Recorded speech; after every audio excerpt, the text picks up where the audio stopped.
Top 10 industries in Russia after sanctions. Recently, in a fresh round of sanctions, it was announced that the United States has banned American investments in Russia.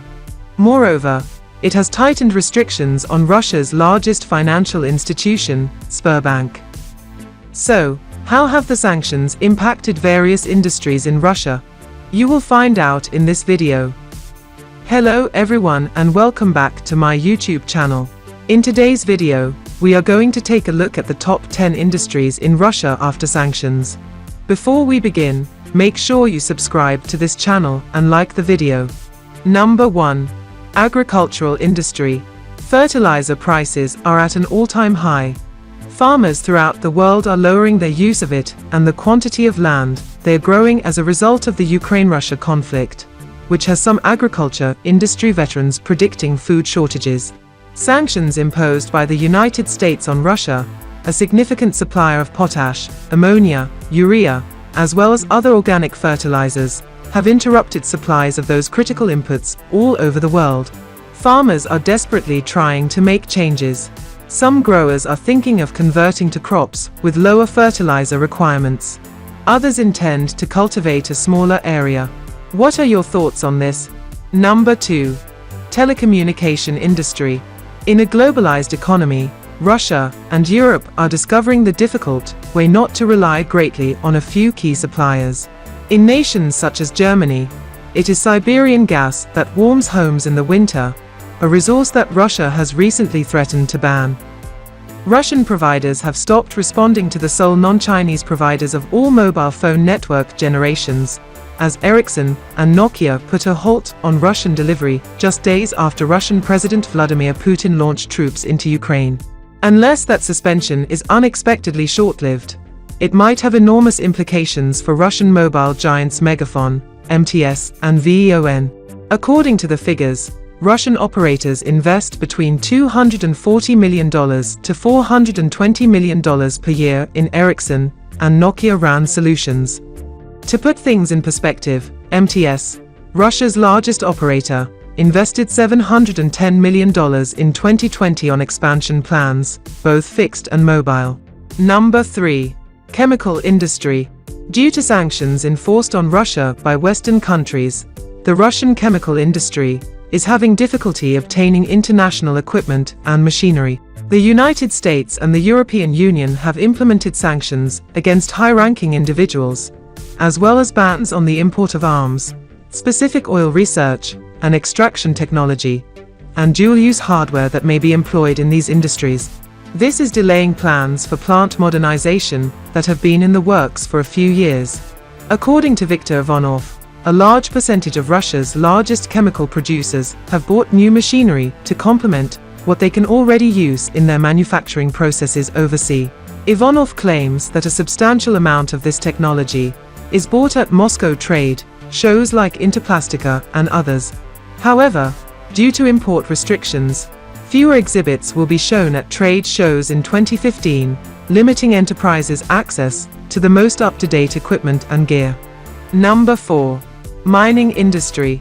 To begin, let's dispel one of the most common misconceptions about Russian mining: the imposition of sanctions on the importation of critical mining techniques and facilities. Mining equipment, unlike oil and gas, has never been sanctioned in Russia. It helps because the majority of mining businesses are privately owned. International corporations were permitted to sell as often as Russian firms could afford. This put tens of billions in the wallets of machine suppliers all around the world. Russia imports $2.8 to $3 billion in resource exploitation and mining machinery each year, a sizable industry that Mining World Russia can assist you to tap into.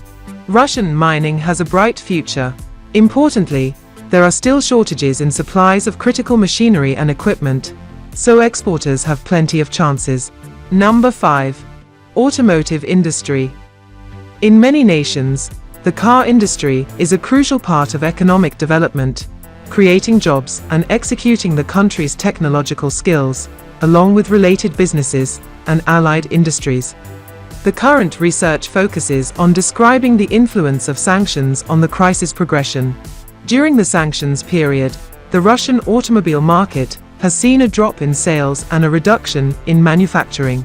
The sanctions disaster has had an impact on the entire sequence from raw material to finished product consumers. The decrease in manufacturing was accomplished by the suspended sentence or closing of plants, which had an impact on the social domain, high unemployment, and lowering wages for workers. As a result, the essay investigates the influence of sanctions on the enterprise's automobile production, as well as the car trade in the Russian marketplace. Number 6. Petroleum industry. Don't be fooled by the minimal impact of Western sanctions on Russia. In practice, they have an accumulative effect. As time goes by, the possible technology backlog, funding deficit, and negative repercussions will grow. In the long term, sanctions may imperil Russia's oil and gas drilling levels, as well as pipeline infrastructure development, pushing the country outside of foreign markets, reducing export income, and jeopardizing the Russian economy's stability. Spectators in the industry are split. According to one group of analysts, the sanctions are having no effect and are encouraging import substitution and technical growth in Russia. Due to the sector's significant reliance on foreign money and technology, the second category thinks the sanctions will have disastrous repercussions quickly. The truth, however, lies in the center and, to a large extent, originates from the logic of applying sanctions. Everything appears to be fine for a time. However, the situation rapidly deteriorates, and the country enters a state of unrelenting stagnation, losing all potential for rapid expansion. Number 7. Finance industry. It's a non-violent nuclear strike against Russia's economy. The sanctions have hindered Russia's central bank's permission to connect its $600 billion in foreign assets, as well as their banking system's authorization to view the global payment system. This has a disastrous impact on the worth of Russian money, as we saw right after the sanction was announced when the ruble fell by about 30% in a single day. When a country's rates fall, the Reserve Bank of such a country usually uses its foreign reserves to buy local money and settle for it in foreign currency to keep the currency market stable. Sanctions have taken away the Russian central bank's power to do so. The Russian government's capacity to fund the war has been severely hampered by the sanctions, which have resulted in the currency falling and an unsteady banking system. Russian firms have also suffered as a result of the sanctions, as seen by their stock values plummeting. Number 8. Tourism industry. Sanctions imposed on Russia may have a severe influence on global tourism, which might be long-term. Many Western countries have placed economic sanctions against Russia, practically halting all traveling to Western Europe and North America. As a result, the year 2022 will be another hard one for worldwide tourism.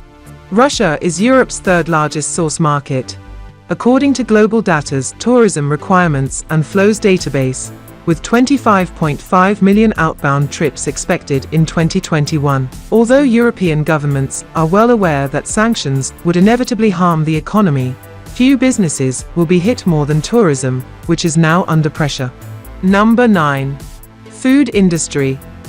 The President's Edict No. 560, dated August 6, 2014, and the government's Decree No. 778, dated August 7, 2014, both confirmed the ban.